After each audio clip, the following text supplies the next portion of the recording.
missão de trabalho ao exterior. Mas estava ao exterior aonde? Que nunca ficou claro.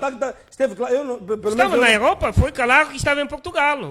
Estava em Portugal? Sim, o doutor Marciano, não só em Portugal, estava em Portugal, foi para os Estados Unidos, estava em missão... Estava na diáspora. Sim, exatamente, estava na diáspora. E é aquilo que sempre nós dissemos, que olha, nem tudo tem que ser dito, porque nós estamos no momento de trabalho da campanha, de preparação. Campanha há que entender também, são técnicas de procura da melhor forma da vitória. Então, quando você tudo que faz divulga, sob o risco de você tirar tudo à tona e o outro adversário pode aproveitar a sua estratégia e usá-lo. Então, a Renamo não perdeu nada com a ausência do Ossufo Momadi na primeira semana não da campanha? Perdeu, de facto não perdeu nada. Estamos aqui a ver, logo a sua chegada e foi a fazer a campanha na cidade de Nampula. Toda ela, a cidade de Nampula parou, o aeroporto parou, foi moldura humana, jamais vista, que lá foi, de todos os candidatos, pelo menos é uma moldura humana naquela cidade de Nampula. De todos os candidatos que escalaram Nampula? De todos, sim, superou. Na pré-campanha, porque muitos ainda não foram para Nampula. Pois é. Superou a todos eles que passaram em Nampula.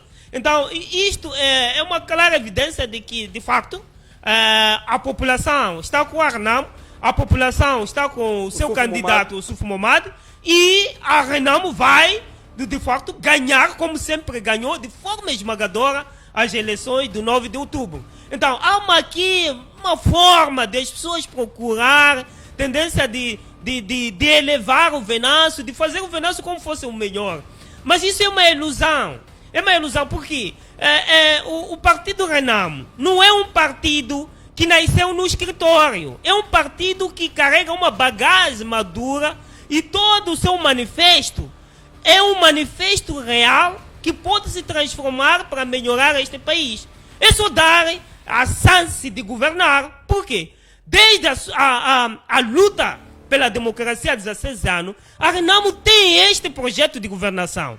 E este projeto tem os seus, digamos assim, fontes de como sustentar o seu manifesto. Okay. Tem projetos, tem apoios internacionais que podem, portanto, transformar o seu projeto em prática, a sua governação em prática. Então, se você vai apostar numa pessoa, num aventureiro, que aparece em 6 meses, em 3 meses de eleições, você aposta nesta pessoa, que projeto vai trazer? Que governação vai trazer? É aventureiro esse jovem que todo mundo quer. São aventureiros, porque nós, desde 94, muitos partidos que apareceram já existiram desde 94. Mas, quando as eleições terminam, esses partidos desaparecem. Mas esse aventureiro aqui, que todo mundo está a dizer aqui no Facebook, queremos ele. O que ele fez aos moçambicanos? Entre aspas, né, quando a gente fala moçambicanos, Moçambique tem 33 milhões de habitantes, mas o que ele fez com uma certa camada que disse, nada, aqui estou a ler muitas mensagens aqui, eu e minha família vamos votar no VM7, viva VM7, porque nós aqui só confiamos. Eu fiz perguntas quando iniciava o programa. Você já acompanhou os manifestos de todos esses candidatos? Você disse sim. Qual dos candidatos está a trazer um manifesto que de facto é execuível? Manifesto eleitoral é uma ilusão? É uma utopia? Ou mesmo é um projeto concreto para se realizar? Todos aqui, os que ligaram, pelo menos, disseram que a Frelimo não tem projeto, a Renamo nunca teve, o MDM só dá para ficar na beira, e o único é o Venâncio Mondlane, que também ainda não governou. Mas o povo acredita, então volto a repetir. Por que esse aventureiro é amado? Pelo menos nessas plataformas que nós estamos aqui a acompanhar. Olha, são 2 aspectos principais porque que algumas pessoas estão com uma ilusão com o candidato Venâncio. É porque são desespero. O que acontece? O povo moçambicano está desesperado. Está desesperado por tamanha sofrimento que vem passando. Então, quando não apanha a solução no governo do dia, nesse caso a Frelimo, que está há 49 anos a governar e não melhora as condições do povo moçambicano, e cada vez mais o povo moçambicano embaixo, então as pessoas ficam desesperadas E qualquer coisa que aparecer, às vezes vem como solução. Então, Mas Venâncio é qualquer coisa. É qualquer coisa, sim senhora. Por quê? Digo isso por quê? Porque o Venâncio, ele ainda não, digamos assim, não é maduro político. Depois, não tem projeto concreto para você ter um projeto de governação. Você tem que, quer dizer, os governantes não aparecem por acaso. Tem que ter alguma questão que te Tem faz... que ter um antecedente. Exatamente. Alguns antecedentes. A boa linguagem. Tem que ter um passado. Um passado de história. Que lhe tenha motivado para... Até que diz... Agora, qual é o Mas passado do Venâncio? Tem um passado. Na Renamo, a Renamo é uma resistência. A governação não é do passado de 1 ano, de 2 anos. Nós estamos a falar do Partido Renamo, que está desde 1977 a lutar à procura de melhores condições. Tem parceiros internacionais, tem projetos aceitáveis, lutou e demonstrou este país. Nós estamos a dizer, o país era monopartidarismo, o único partido.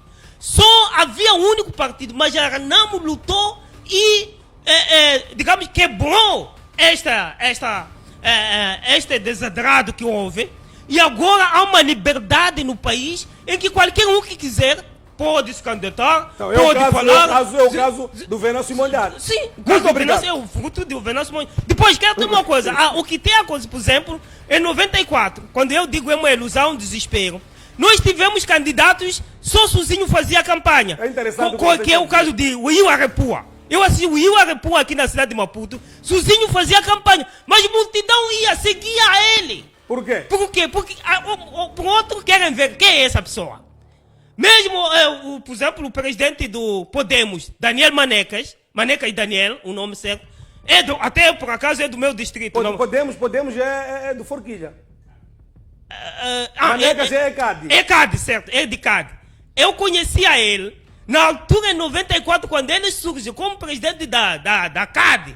Manecas, nós todos corremos para o aeroporto. Multidão de gente para o aeroporto. O que vocês iam fazer lá? Para ver quem é essa pessoa. Obrigado, então, muitas das obrigado. vezes é para Vamos ver. introduzir outro convidado. Manifestos eleitorais, meu caro. Os manifestos que são apresentados pelos candidatos presidenciais constituem verdade? É uma utopia? É uma ilusão? Ou são projetos concretos, execuíveis? Primeiro, saudar a todos os moçambicanos, aliás, agradecer a Deus pelo dom da vida, pela graça da saúde, pela oportunidade de estar aqui neste lugar, neste momento. Saudar aos técnicos que permitem e tornam possível esta transmissão. Ao Mano Mianga, uma saudação que é extensiva ao colega do painel. De forma objetiva, nós temos que perceber primeiro esta questão do manifesto. Nós precisamos que seja uma organização política que pelo menos tenha o domínio do território nacional. Ok. Para ela poder elaborar um projeto político e de desenvolvimento para o país. Quer dizer, não pode ser um projeto político feito a retalhos. Um país não pode ser desenvolvido de forma dividida, né? Então, o Moçambique é um país, portanto, unitário, não é? De Rovuma ao Maputo, do Zumba ao Índico.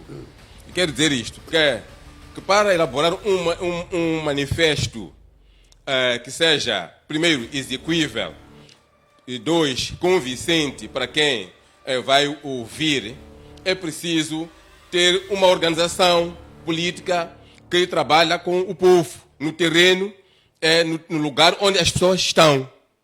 Então, quando um político ou um suposto político faz política à distância, política não se faz à distância.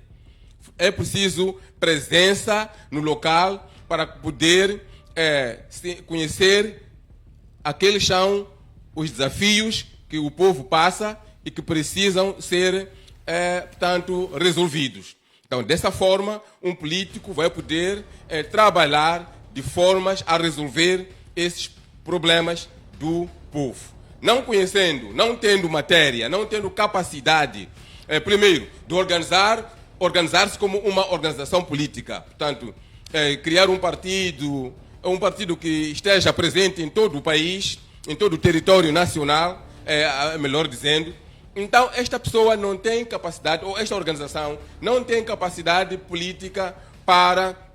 Até pode concorrer para as autarquias locais, essas questões todas aceitas. No nosso contexto atual, agora, nesta campanha eleitoral, temos um partido assim, ou temos um candidato assim, que ainda não tem domínio do território nacional, o seu partido ainda não é representativo? São muitos partidos, nós ouvimos que há partidos que vão concorrer uma província, duas, há outros que vão concorrer, portanto, vamos lá, nem tem partido, há políticos que nem têm partido, são candidatos presidenciais que são apoiados por este e aquele partido. Mas acho que esses nem tem muito, vamos desculpar aí, não tem muita relevância porque nem tanto se fala. Agora fala-se de 4 candidatos, agora os principais. Sim, por candidatos exemplo, presidenciais. Mas falando, por exemplo, de uma forma muito clara, o Venâncio Mondlane, por exemplo, não é?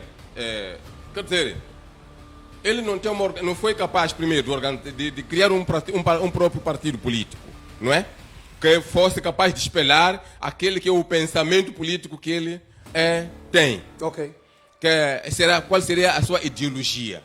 Não foi capaz, foi saltando de um lugar, de um partido para o outro, tentando conquistar um espaço, usando todas as manobras para poder ter aceitação ou impor-se de todas as formas, mas não conseguiu. Ele como tal, ele teve tempo suficiente para criar uma organização, não é? Como tem feito outros políticos a nível nacional e internacional. Nós podemos ver até no caso do David Simango, que esteve na Renamo, e quando a Renamo preteriu a sua candidatura para o município da Beira, ele preferiu, primeiro concorreu como independente, depois criou um partido político. Portanto, o que é o Movimento Democrático de Moçambique. Então, estas questões todas revelam aqui um elemento muito importante, a capacidade do indivíduo, ou do fundador, ou dos fundadores, portanto, a capacidade organizacional. Então, se não é capaz de forma organizada, criar um suporte pessoal que lhe permita ter uma ideia clara daquilo que é o país real, então esta pessoa não estará preparada automaticamente para governar. Esta pessoa não estará preparada, porque governar não é através do Facebook. Não se governa através do Facebook. Não se governa falando toda hora. As pessoas falam. Em algum momento, a pessoa, se passar a vida a falar, então não terá tempo de se preocupar ou de se ocupar com aqueles que são os problemas reais do país. Então, por que esses tantos seguidores a uma figura que foi descrita por si como tal e descrita também pelo Melinho como um qualquer, aventureiro? Esse povo que está lá seguir, esse povo é falso? Bem, é o seguinte, qualquer um de nós em democracia, e democracia tem esta particularidade e peculiaridade. Okay. Qualquer um de nós tem a liberdade de acreditar no que quer. Okay. Se lhe satisfaz, mesmo que esteja a acreditar numa ilusão, se lhe satisfaz. Isto é como uma paixão. Você pode se apaixonar por uma mulher ou por um homem perdidamente, né? Convencido de que é um homem, aquela expressão, amor da minha vida, não é? Mas depois, meses depois ou tempos depois, apercebe-se que se calhar nem chega a haver uma convivência por aí longa, não é? Depois já percebe-se que o amor da minha vida esfumou-se. Era uma pura ilusão. Não é? Não é o que acontece entre o povo moçambicano e o partido Frelimo agora? Como assim? Esse descontentamento generalizado de que não, o Frelimo já não serve, etc. Mas por isso queremos Venâncio, porque o Frelimo já... Se formos a ver, eu quero concordar num aspecto com o colega do parceiro, do painel, quando ele refere-se a esta questão, o uso recorrente de nós, quando a pessoa quer se referir a si própria. Então, primeiro, revela que as pessoas... elas próprias não têm convicção de que aquilo que dizem é verdade. Daí procurarem suporte nos outros. Nós vamos votar no fulano de tal. Nós vamos fazer... Mas nós quem? Porque mesmo dentro de uma família, não é? De 5 pessoas ou de 2 pessoas, uma pode votar, o voto é secreto. Tem esta particularidade. Okay. Então, posso dizer que... Por mais que diga eu e minha família vamos votar no VMC. Sim, mas se na hora da verdade, as pessoas... Você não vai coagir. Você pode coagir, pode gritar nas redes sociais, mas quando chega a vez, a pessoa vai sozinha para a urna. Ou para a cabine. Para a cabine, faz o voto e deposita. Sozinho, em consciência. Parte do princípio de que é em consciência. Então, quando você vocifera que nós, eu e a minha família, na verdade você está a enganar você mesmo. Quer dizer, é uma ilusão que você gostaria que fosse verdadeira, mas portanto é um problema seu, não é? Ok, muito obrigado aí a Hélio Langa, muito obrigado também ao Muniz Mirim. Muniz Mirim, você disse aqui que um partido que só tem em 6 meses pode criar um partido e dar certo, o partido tem que ter história. Não sei se o exemplo pode se aplicar, mas vimos o Jacob Zuma na África do Sul, que foi praticamente excomungado da ANC e em menos de 6 meses, contra o Enciso, ficou um partido que suportou a ele e eles nas eleições, 6 meses depois, conseguiram muitos assentos na Assembleia da República. Isso não é possível? Mas eu penso que o Jacob Zuma não tem uma comparação com o que está acontecendo em Moçambique. Não, falou de um partido, tempo do partido, sim, tempo. O que tempo de vida. O Jacob Zuma, para mim, é a ANC. Porque se for a fazer o historial de Jacob Zuma... Está ligado à ANC? A ANC. O que aconteceu são conflitos internos. Mas ele carrega uma bagagem muito grande de governação. Ok. Então, não há não tem nada a ver. Não há comparação possível. Então, o que está acontecendo aqui com a população moçambicana, por exemplo, nem é a população no seu geral. Algumas pessoas, portanto, da cidade, por isso sobre a governação maior da cidade. E eu quero aqueles que são religiosos, não é? Religiosos ou crentes da igreja, conhecem a Bíblia. Pelo menos o historial da Bíblia indica que entre diabo, não é? As obras do diabo e de Deus, o diabo às vezes traz manifestações comparativamente como fosse de Deus. Se nós lembrarmos, Jesus Cristo, quando mudava a vara em serpente, o diabo também vinha, mudava a vara em serpente. Mas é preciso saber decidir, saber o que é o certo, o que é o certo e o que é o errado. Ou seja, qual é a serpente de Deus e qual é a serpente do diabo. Então é exatamente quase igual o que está acontecendo aqui.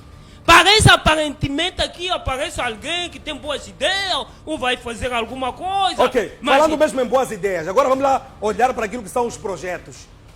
Já ouviu o Venâncio Mondlane a prometer? Já ouviu o Venâncio Mondlane a prometer? Já. Já ouviu o Daniel Chapo a prometer? Já. Já ouviu o Lutero Simango a prometer? Já. E já ouviu o Suf Momad? Já. Exatamente. Como é que avalia essas promessas? Vamos taco a taco. Já ouviu? E qual dos 4 candidatos apresenta um projeto execuível, não uma ilusão e não uma utopia? E por quê? Tem que fundamentar. Bom, primeiro vou começar com o Venâncio Mondlane. Ok. O projeto que ele está a apresentar é o projeto da Arnam. Se fosse na academia científica, ele até poderia ser processado. Por plágio. É como fosse roubar o trabalho da defesa do outro estudante. Venâncio Mondlane está a plagiar manifesto da Renam. Da Arnam, sim senhora. Está a copiar em outras palavras. Está a copiar tudo o que é da Arnam e está aí falando. A boa governação, melhorar a saúde, na educação, emprego. Isto é manifesto da Arnam. Então, ele tem que desenhar o seu projeto, não da Arnam. Roubou o projeto da Arnam. Roubou o projeto da Arnam. Se fosse na academia, era processado logo. Então, e a Arnam também, como é democracia, se fosse outra Arnam, e outra coisa que eu vejo no Venâncio, fez conspiração na Arnam. Fez um crime de conspiração dentro da Arnam. Se a Arnam fosse aquele partido que persegue as pessoas, poderia processar o Venâncio. Então, está a assumir aqui que o projeto apresentado por Venâncio Mondlane é um projeto bom, é um projeto execuível, uma vez que é do seu partido, então ele está a prometer coisas fazíveis. É um projeto bom da Arnam, ele não tem como fazer.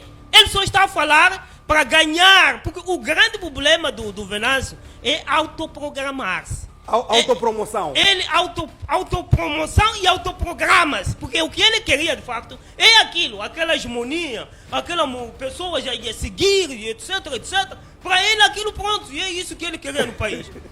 Ok? Então não é isso que o país precisa, porque o país precisa de pessoas com capacidade que vão governar e desenvolver este país. Então, a diferença é, todos podem falar bem, trazer bons projetos, mas é na implementação. Como implementar? Ok, tá bom. Okay. Vamos lá, outro candidato. E vamos para o Daniel Chapo. Ok. Daniel Chapo está a trazer retórica dos outros candidatos do Partido Frelimo que sempre fizeram. Aliás, a música é a mesma sempre. Está a dizer, ok, nós vamos melhorar, vamos trazer, por exemplo, Daniel Chapo está a dizer, olha, vamos trazer emprego. A pergunta, a questão é, por que o emprego não existe agora?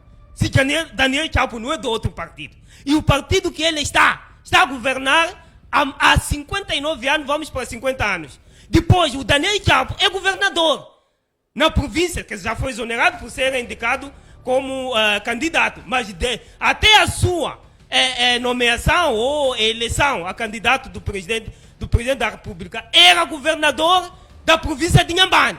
Então, o que fez lá em Inhambane? Então, são essas questões que as pessoas têm que refletir em si mesmas. Ver, bom, mas será que o que está a dizer é verdade?